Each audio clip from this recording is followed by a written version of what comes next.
The street is empty, save for the soft pulse of a lone street lamp, casting its orange glow over the cracked pavement. The diner at the corner hums quietly with the clink of silverware and low voices, a refuge in the quiet Wyoming night. Through the smudged glass window, the shadows stretch long across the sidewalk. Inside, Robert Henry sits in the corner booth, his face illuminated by the flickering neon sign. His fingers tremble slightly as he wraps them around a coffee cup, the warmth offering little comfort. The air is heavy with the scent of burnt coffee, and the ache of something lost hangs in the space between each breath he takes. In his palm, a small, blood-stained charm presses into his skin, a reminder of everything he's done and everything he's about to do. His eyes flicker nervously to the door. Somewhere someone is waiting. How long until they find me? Tell us where you're watching from, and don't forget to subscribe. Your support helps us bring you more powerful stories. Stay tuned. Tomorrow's story is one you won't want to miss. The sound of rain tapping against the window seemed endless. The air inside the small apartment smelled of stale cigarettes and cleaning products that never quite managed to mask the smell of old beer and neglect. Robert sat in the corner, curled up on the worn-out couch, his knees tucked up to his chest. His mother's voice echoed from the other room, sharp and bitter, as she yelled at the man who lived with them. The man, Robert's stepfather, was a shadow of a man, always drunk, always angry. At the age of 6, Robert had learned that silence was his only defense. He could hear the slap of leather hitting flesh, his mother's cries, the sound of the man's heavy boots as he staggered through the apartment. But Robert said nothing. He never cried. Instead, he buried his emotions deep within, a boy who never really understood what love or kindness were. In the chaos of that apartment, Robert found solace in his own quiet world. His world was one of control, his only comfort being the miniature soldiers he lined up on the floor, their painted faces staring back at him, frozen in their battle poses. He was the one who decided who won. By the time he was 8, Robert had been shuffled between foster homes like a lost object. The instability only deepened his isolation, and the brutality of his early years took root in his mind like a seed. Every home felt the same, temporary, fractured, a reminder that he was unwanted. But he learned to play the game. He became good at being what people wanted him to be, a well-behaved boy, a quiet child, never making trouble, always fitting in just enough to avoid being seen. He learned to mask the rage that simmered beneath the surface. At 18, Robert left the last foster home and took a job as a handyman in a small town in Oregon. The work was easy enough, fixing leaky faucets, painting trim, moving furniture.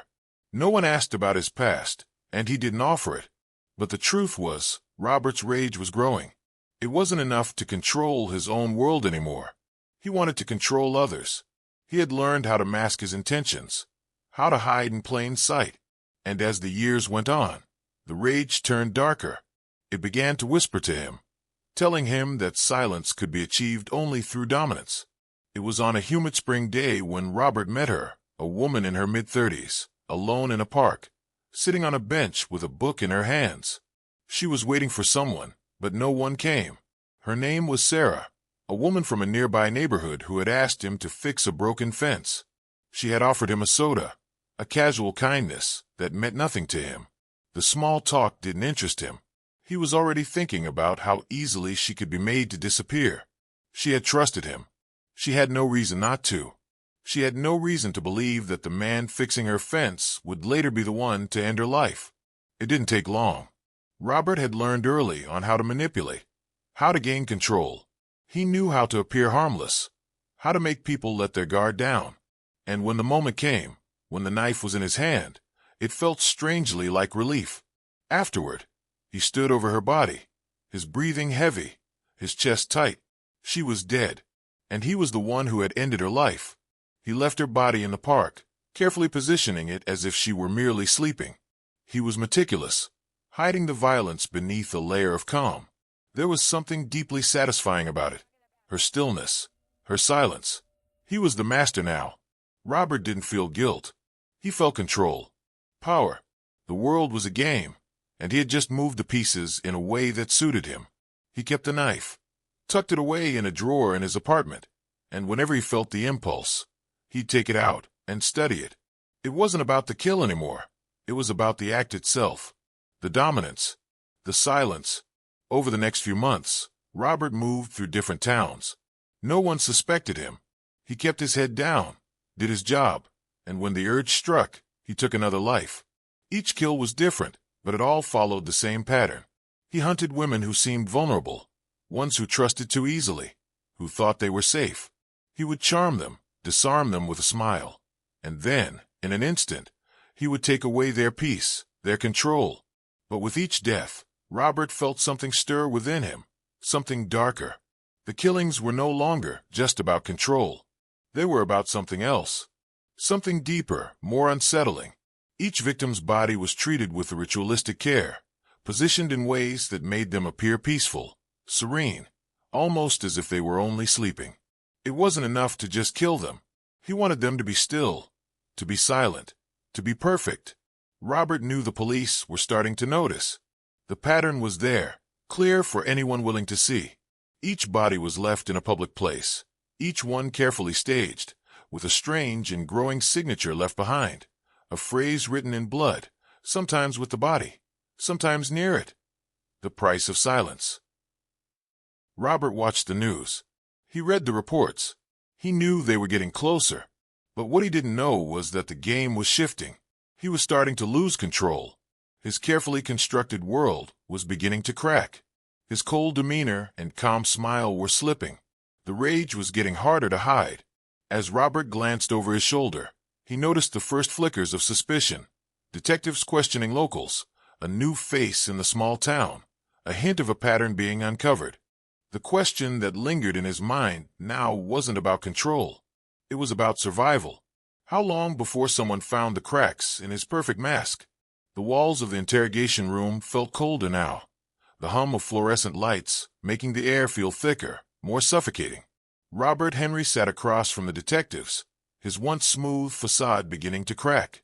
His eyes, hollow but sharp, met the gaze of the lead investigator, Detective Mason. The man who had spent years chasing a ghost now had the killer sitting inches from him. Calm, composed, and eerily quiet. "You really thought you could hide forever," Mason muttered under his breath. But Henry didn't flinch. He just leaned back in his chair, his fingers lightly tapping the table, a small, almost imperceptible smile playing at the corners of his lips. Henry's confession began slowly, a soft whisper against the clinking of chains. "It wasn't just murder," he said, his voice smooth, almost too calm for the gravity of the moment. "It was a ritual, a way to make them understand." His eyes glinted with something dark as he spoke, as if he were explaining an art form, not a series of heinous crimes. For each one of them, there was a moment, right before they died, when I could see it in their eyes. Fear, confusion, submission. That was the power. Death was my canvas, my masterpiece. He paused, as though savoring the memory, and they were my brushstrokes. Detective Mason felt his stomach turn. This wasn't just a confession. It was a glimpse into a mind that had descended far past madness into something else, something unrecognizable. The detectives had pieced together his crimes, sure. The patterns, the victims, the horrific signature left behind. But hearing it from his mouth, hearing him speak of murder as if it were an artistic expression, chilled them to the core. Henry continued, his voice steady. "You don't understand. It wasn't about them. It was about me. The power, the control, it was everything." He leaned forward, his fingers curling into fists. "They were nothing but puppets. I pulled the strings. The price they paid for their silence was death. And it was perfect." Mason clenched his jaw, trying to suppress the disgust boiling inside him. The chilling reality of Henry's mind settled like a weight in the room. The man sitting in front of him wasn't just a killer. He was a predator, using fear as his weapon, and each of those women had been nothing more than an instrument in his twisted symphony. The confession spiraled deeper, darker.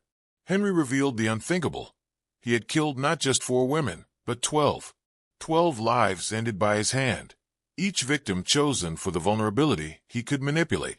Each one had been carefully selected, their deaths orchestrated with methodical precision. Henry wasn't just evading capture. He was constructing his legacy in the shadows. each murder a stone in a grotesque monument he believed would stand forever. The detectives, who had believed the case was drawing to a close, now faced a revelation that turned their stomachs. 12 victims, each one another piece of a puzzle they hadn't even known existed. The nation recoiled as news of Henry's true body count spread. A serial killer who had been active, undetected, for nearly a decade. And now, with his confession, it was clear. Henry had been playing a deadly game all along, and they had only uncovered the smallest fragment of it. The media exploded with shock. Each name, each face of his victims was now exposed, their lives reduced to mere entries in a criminal record that had been hiding in plain sight. The grief of the families, once only whispered about, became a tidal wave. 12 women, each with their own story, their own future. And yet, their names were now forever linked with the horrors Henry had unleashed on them. As the confession lingered in the air, Detective Mason thought back to all the missed signs, the pieces of evidence that had slipped through their fingers. How many times had they been close? How many times had he felt that nagging sense that something was wrong, only for it to slip away before it could be caught? The haunting question began to form. How many more could there have been? How many lives had Henry taken while he was still hiding in the shadows, walking among them unnoticed? Henry, however, didn't seem to care about the suffering he'd caused. His eyes were distant, cold, as if the weight of his crimes meant nothing. His twisted satisfaction came not from evading the law, but from the fear he'd sown, from the power he had wielded over those he killed. Detective Mason's thoughts were interrupted as Henry's voice broke through again, his eyes narrowing with a chilling finality. "The thing is," Henry said softly, almost to himself, "you never really know someone.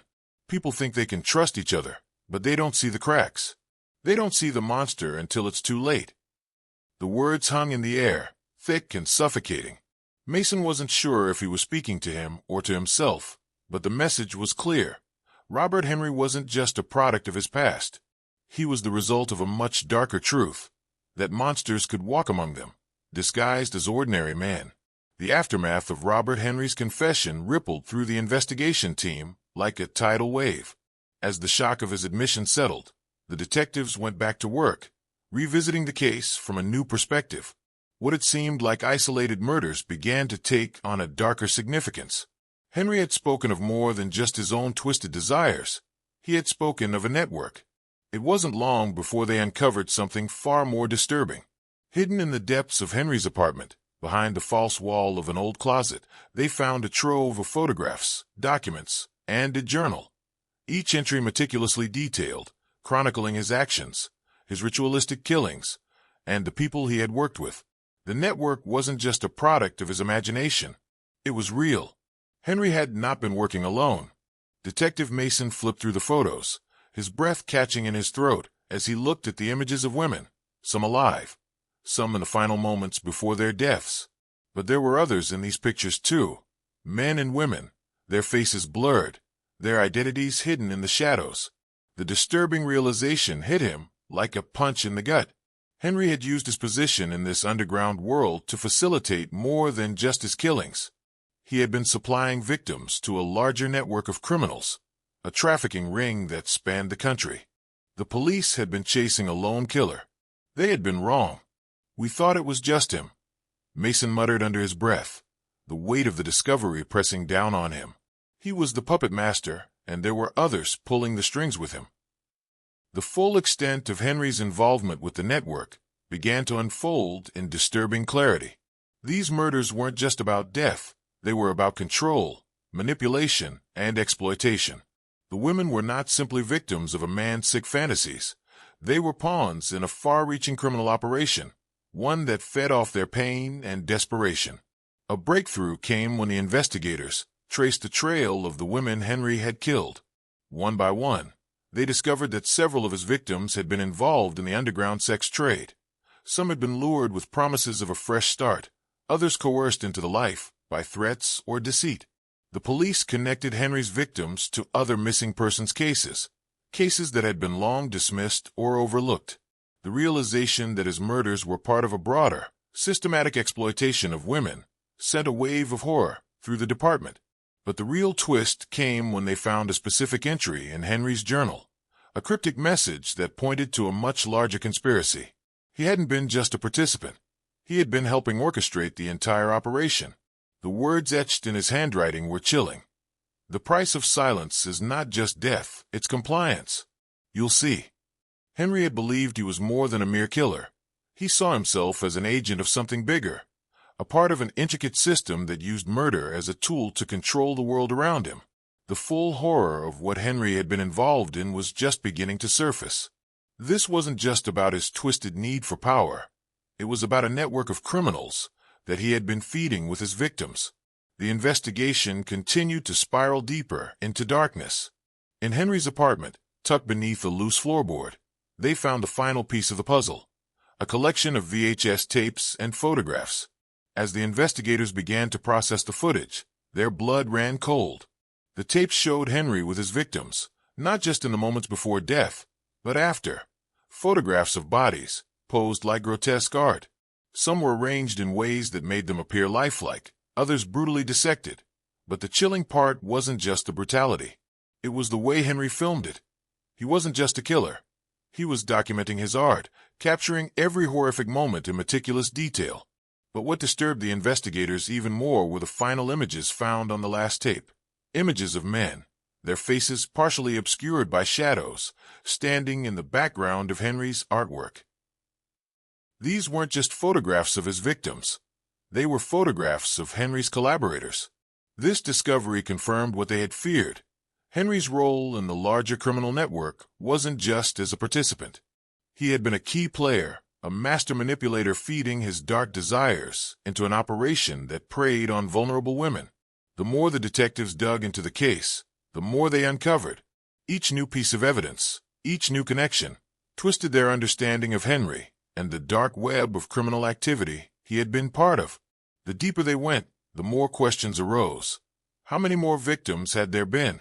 How many had slipped through the cracks, ignored by a system that failed to see the connections? Henry had created a labyrinth of deception, a network so well hidden that it had taken the police years to uncover it. But even as they began to expose the people involved, the case left them with an undeniable truth. The network was larger than they had imagined. There were still players out there, still people who had been protected by Henry's twisted game. Months passed since Robert Henry's arrest, and the weight of the case remained heavy on the minds of everyone involved. The court trial that followed was long and grueling, but it wasn't just about Henry anymore. It was about all the lives that had been stolen, the families that had been left shattered, and the horrors that had been inflicted in the shadows. When Henry was finally sentenced, the courtroom was eerily silent.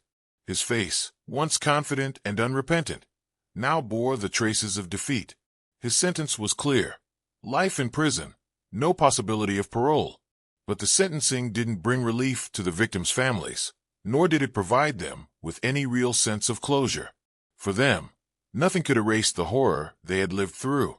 Detective Mason stood at the back of the courtroom, watching as Henry was escorted out. His mind replayed everything: the years of frustration, the missed chances, the names of the women, the faces that would never be seen again. No verdict could bring them back. As the gavel struck, sealing Henry's fate, Mason couldn't shake the question that had plagued him since the beginning. How had it all gone unnoticed for so long?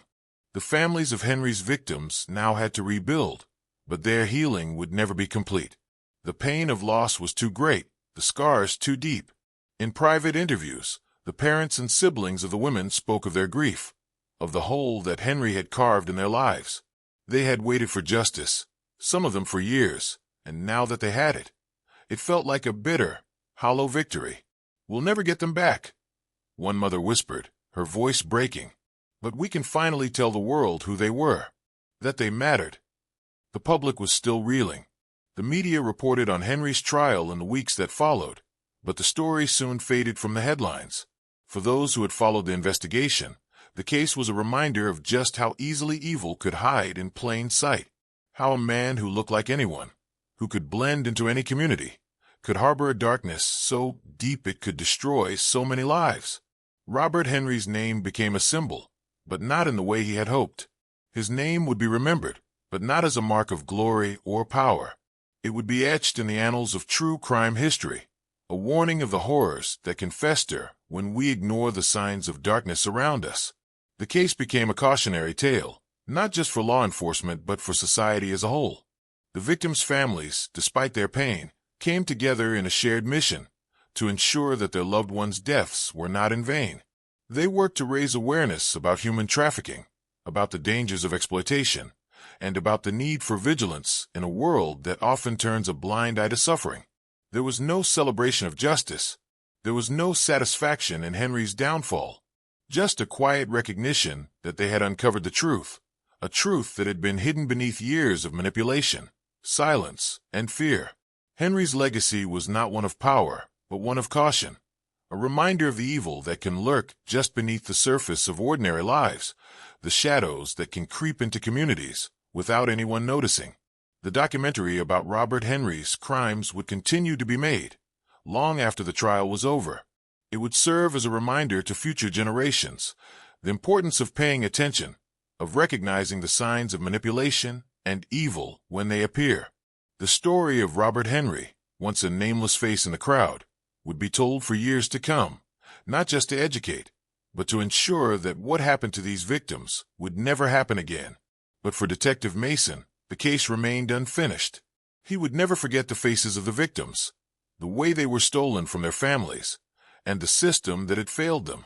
The fact that Henry had slipped through the cracks so many times haunted him. The faces of the women who never got to tell their stories, who never got to fight back, would never leave him. And as the years passed, as Mason retired from the force and moved on with his life, the truth of it all lingered. Robert Henry was behind bars, but the question remained, buried somewhere deep in Mason's mind. What if? What if they had caught him sooner? What if they hadn't missed the signs? What if the lives lost could have been saved? The haunting what-ifs would never fully leave him, just as the legacy of Henry's crimes would never truly fade. The haunting story of Robert Henry will remain etched in true crime history, a chilling reminder of the darkness that can hide behind a smile, and the toll of a system that sometimes fails to protect the vulnerable.